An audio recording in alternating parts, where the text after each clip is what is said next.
औज़ुबिल्लाहिमिनश्शैतानिर्रजीम बिस्मिल्लाहिर्रहमानिर्रहीम। अच्छा जी, न्यूमेरिकल चल रहे थे। तो 13 चैप्टर का आज जो हमारे पास न्यूमेरिकल वह है वो है आपके पास 13.5। और न्यूमेरिकल क्या कहता है जी?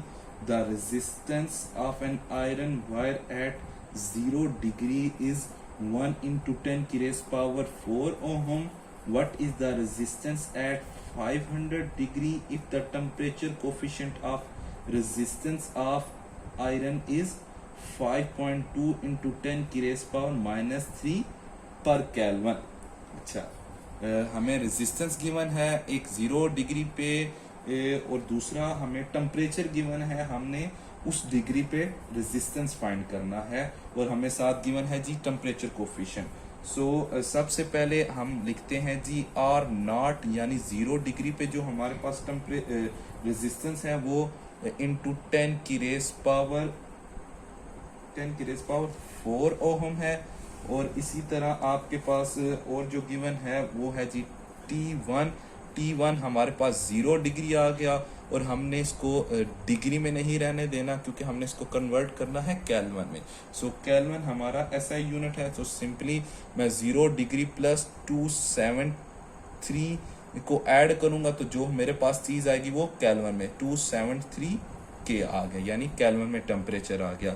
इसी तरह टेम्परेचर 2 गिवन है जो कि आपके पास 500 सेल्सियस है। सही है, तो हमने क्या करना है जी, इसको भी हमने केल्विन में कन्वर्ट करना है। तो हम क्या करेंगे, 500 में हम ऐड करेंगे 273 ऐड कर देंगे तो ये हमारे पास क्या हो जाएगा, केल्विन में आ जाएगा। तो ये हमारे पास क्या आ जाता है जी, 773 के केल्विन। सही है, उसके बाद हमने फाइंड करना है जी एक और, अब क्योंकि हम इसी को चेंज कर लेते हैं, यानी चेंज इन टेम्परेचर।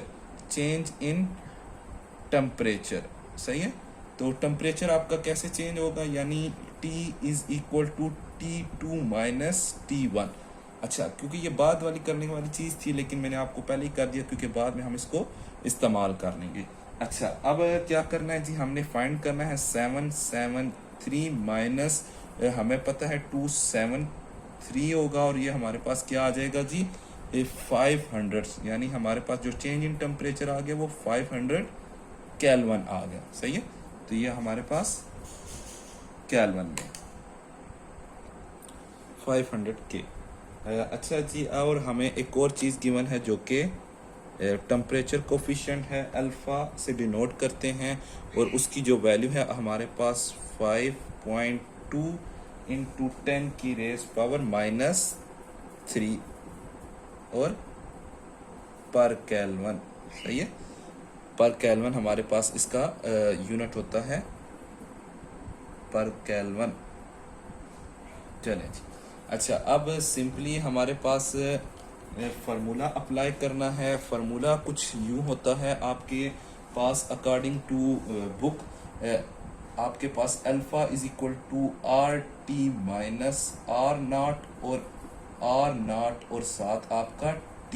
ये T आपके पास जो है वो चेंज इन टेम्परेचर है जो कि हम पहले फाइंड कर चुके हैं। अब हमने फाइंड क्या करना है, RT, यानी ये वो वाला टेम्परेचर है जिस पे हमने फाइंड करना है जो कि हमारे पास 500 सेल्सियस गिवन था। सही है, न्यूमेरिकल में। तो हम क्या करने, हमने RT फाइंड करना है। RT को फाइंड करने के लिए सबसे पहले हम इनको उठा किधर ले जाएंगे और हम कुछ अरेंजमेंट करते हैं तो हमारे पास RT सेपरेट हो जाएगा, यानी alpha R0T is equal to RT minus R0।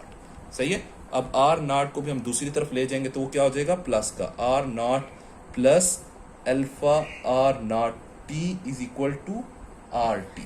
सही, अब फिर हम क्या करते हैं जी, और अरेंजमेंट कर लेते हैं, या हम इसी तरह वैल्यूज पुट करके हमारा आंसर आ जाएगा, लेकिन हम और कर लेते हैं RT इज इक्वल टू आपके पास कॉमन कुछ आ जाएगा जी इस तरफ R0, सो 1 प्लस अल्फ़ा T।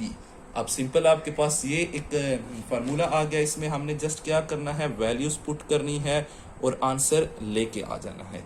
सही है, तो हमारे पास हमें पता है जी R0 क्या था, हमारे पास रेजिस्टेंस गिवन थी 1 × 10⁻⁴ गिवन थी, और ब्रैकेट में आपके पास 1 था, और साथ अगर मैं इसको एक और ब्रैकेट इंसर्ट कर दूं, क्योंकि हमारे पास दो मल्टीप्लिकेशन है, यानी आपके पास जो टेम्परेचर कोफिशिएंट 5.2 × 10⁻³ था, और जो टेम्परेचर आपके पास आ रहा था वो जी 500K का था।